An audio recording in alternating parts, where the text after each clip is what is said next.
Good morning. Hello mga kabsat. Ngayon, isi-share ko sa inyo kung paano lutuin yung version ni Mama Tess na adobong baboy with pusit. Look. Baboy and then pusit.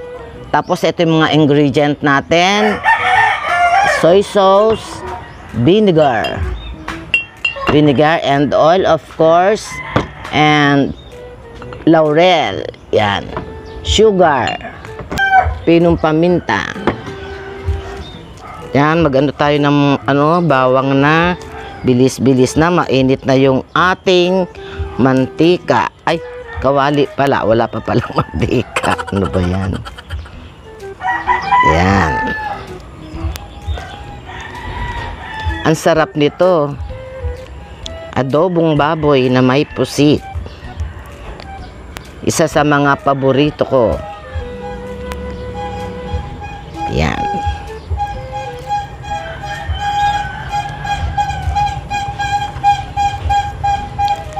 Lalako ng tinapay.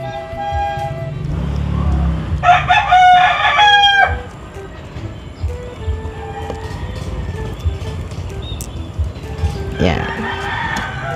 Okay. Dik-dik natin.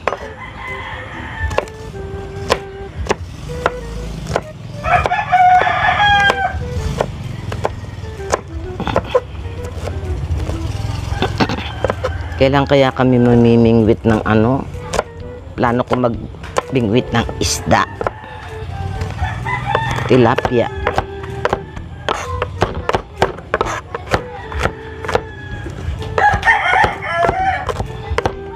Katalim yata nitong kutsilyo. Hindi nahasa.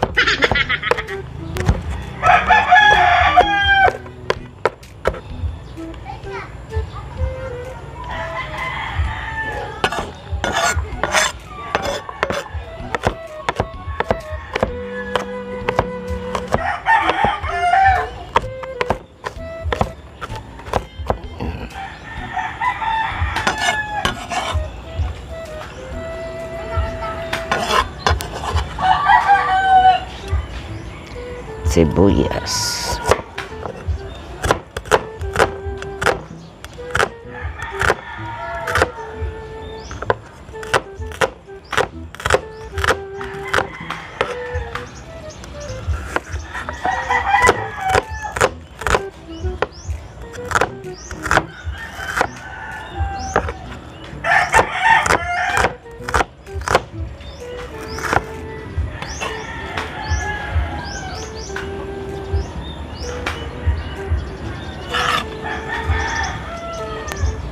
Yan, hiwain na natin tong pork.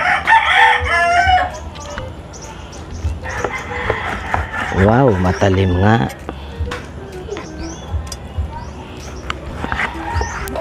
Okay. Malim na eh. Talim na.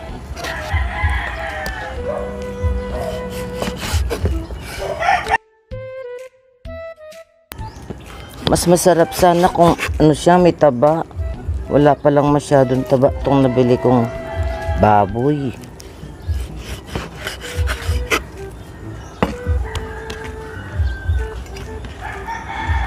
Masarap sa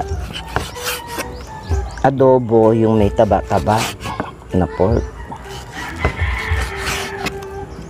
Yan. Yan. Tapos yung pusit. Oh guys, nilinis ko na to ha. Malinis na yan. Weng. Ayan, tanggalin natin ulo. Ayun yung niya guys, yung tinta niya. Mamaya ilalagay natin yun. Hindi ko na siguro to puputulin. Huwag na natin putulin. Kasi paborito ko yan. Akin yan mamaya.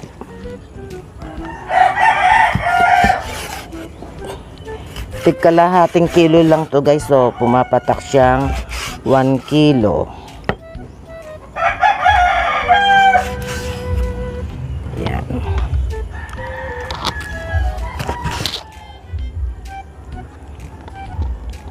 Taba ng pusit.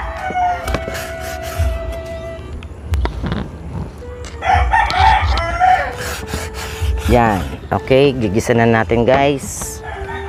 Gisa na tayo. Lagyan natin ng oil. Yan.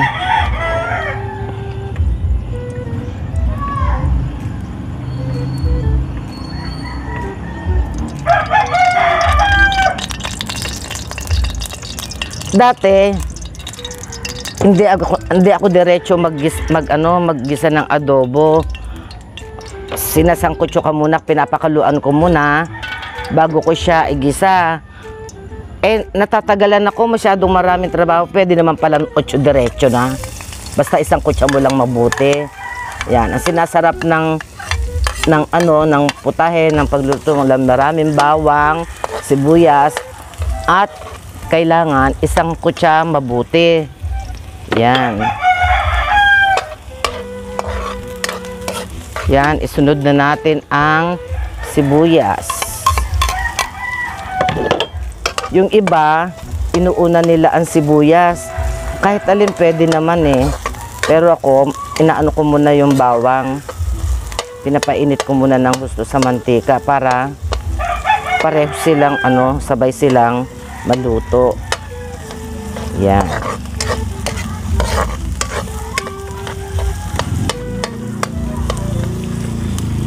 Parang kulang si oil. Dagdagan natin ng oil. Kasi wala namang mantika yung walang taba yung pork. So, pero kung may taba siya, kunting oil lang. Lagay na natin ang si pork. Yan. Yung pork muna kasi mas matagal yan. Mas matagal lumambot. Yan. Hayaan natin siyang masangkot siya ng gusto. Yan.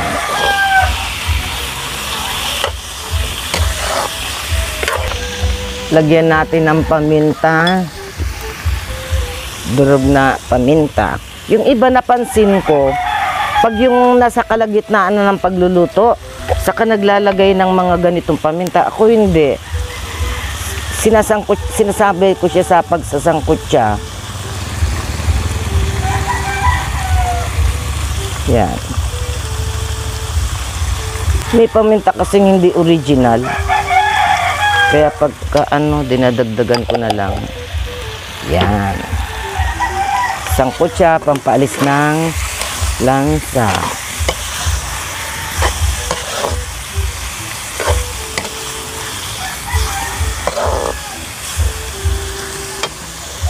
Lagyan na natin siya ng soy sauce.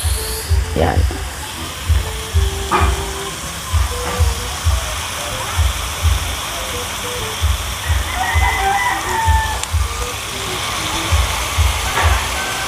Yan. Ano ito? May balahig.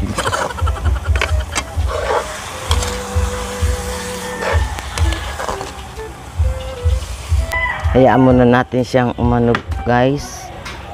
Takpan natin. Hayaan natin siyang kulo-kulo para masangkot siya ng husto. Yan.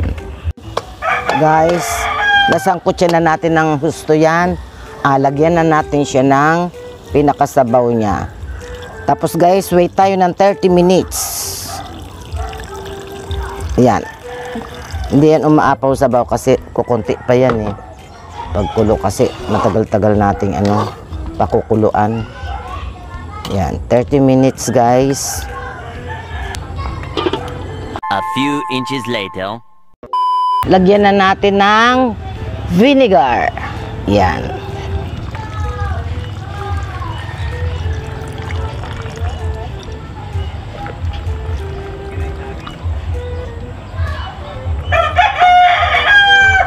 Yan. Isasabay ko na to para isang kulo na lang tong pusit. Yan. Yan, isang kulo na lang yan.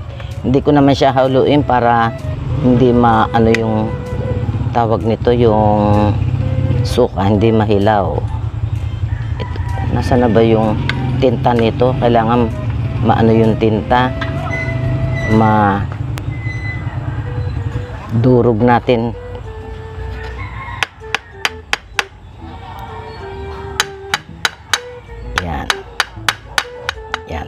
Halo na yan dyan.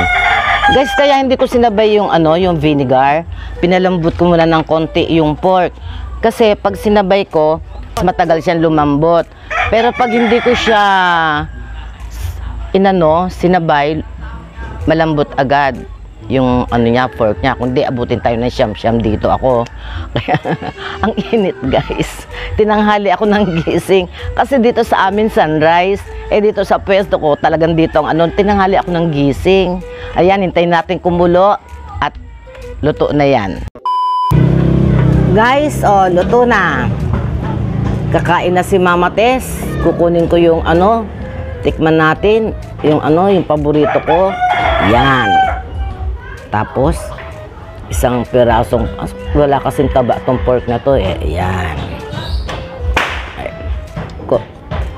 Konting lang ang sauce, guys. Huwag niyo masyadong, ayoko nang masyadong masabaw sa mga adobo. Okay guys, kain na tayo. Mag-almusal tayo. Samahan niyo ko. Tanghali na ang almusal ko ngayon. Tinanghali kasi ako ng gising. Oh, super init. Naglabasan yung aking mantika. Kain na. Yan, tikman natin kung masarap. Uy, taba may naligaw. Sarap. Sarap sa adobo yung taba.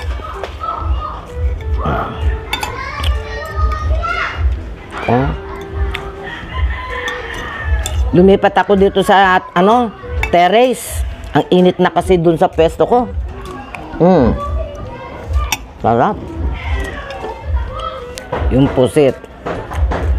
Paborito ko sa pusit yan. Yung anong tawag dyan? Galamay. Parang pugita siya, no?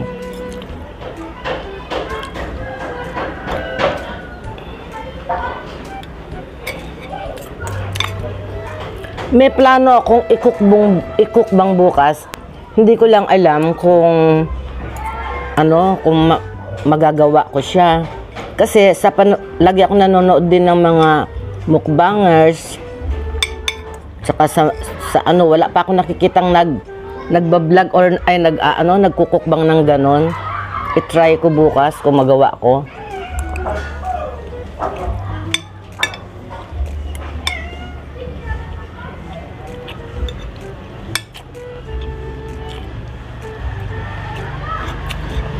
Sarap. Madaling lumambot yung yung pork pag hindi agad nilalagyan ng vinegar. Nasave ka na sa sa bagay uling ang ginamit ko sasabihin ko sana save kayo sa gas. Ang mahal ng gas ngayon.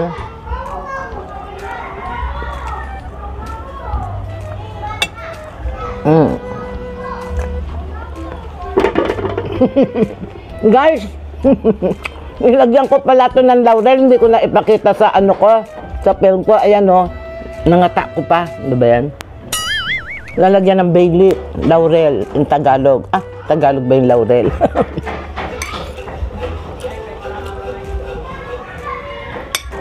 Yung iba-ibang tawag dyan sa laurel Ano tawag nila?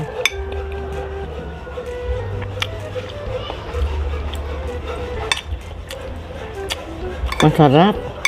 Mapapadami ang kain ko nito. Almusal, ayoko kumain ng marami.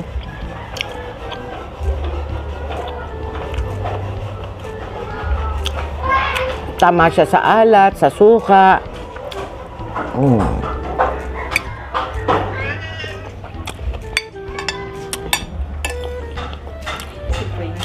Iba talaga pagka nagluto ka ng may pagmamahal, no? Yung hindi ka niya kabusangot. Ganyan, no? Sarap. Sumasarap yung patay. Kakain ka. Yung alaga ni Chris,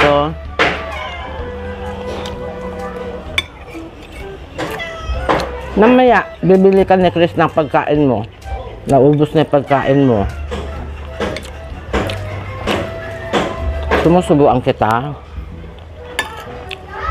Sarap.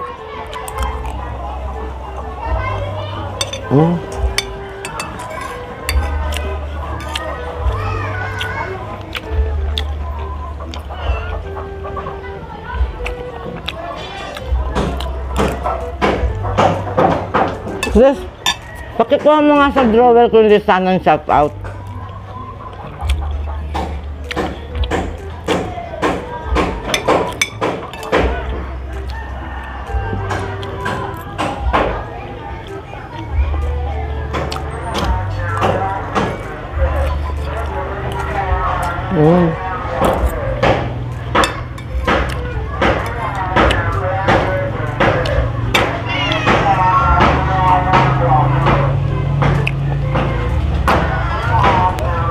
Dalawa lang yung nakita ko.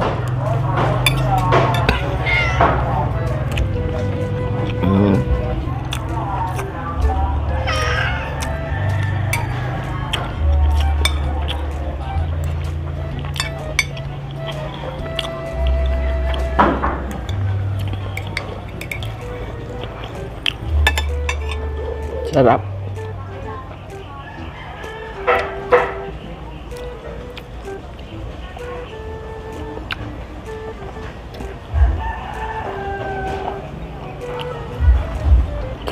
Ang init ng kape.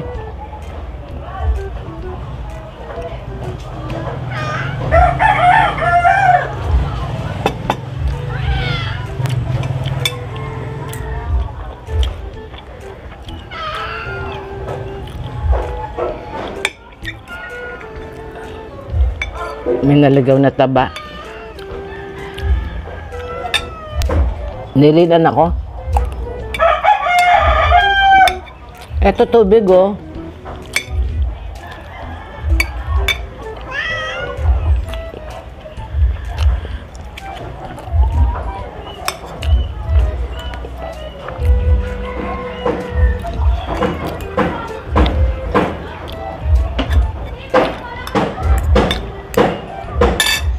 Dapat pala lagi may tubig. Nilinan yata ako.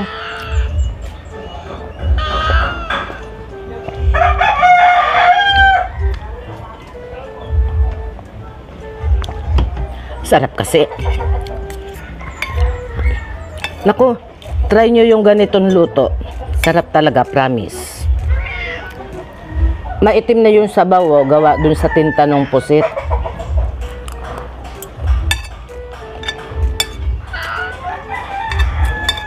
Sarap. May bisita.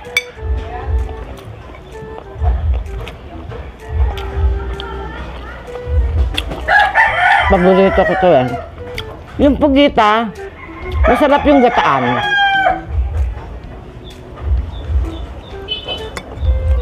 Kumakain kayo pugita?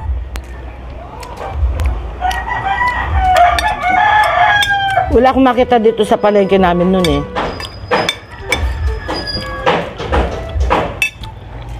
Dito sa amin, maraming wala. Yung mga nakakain ko sa ibang lugar kasi hinahanap ko dito. Wala.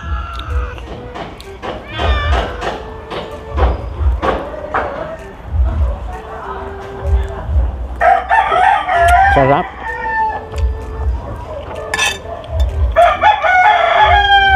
Uy.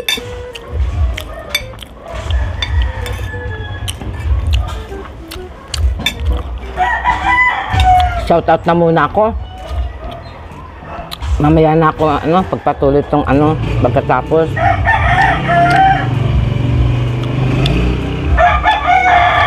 Shout out pala kay Ernesto Passion.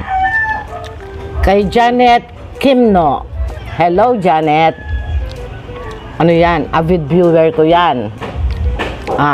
Kay Hasmin Jane Passion. Anak to ni Ernesto Passion. Yun lang po. At salamat po sa pagtangkilik ninyo sa channel ko, sa panonood ninyo. Matyaga kayong nanonood. Sana po kailangan ko ang suporta ninyo. Mag-likes po kayo, then mag-comment po kayo para halimbawa ma-recognize po kayo. Tapos yun lang po. Subscribe. Good day. Hello, bye-bye. God bless po sa ating lahat. Prince! Bye-bye ka! Bye-bye si Prince!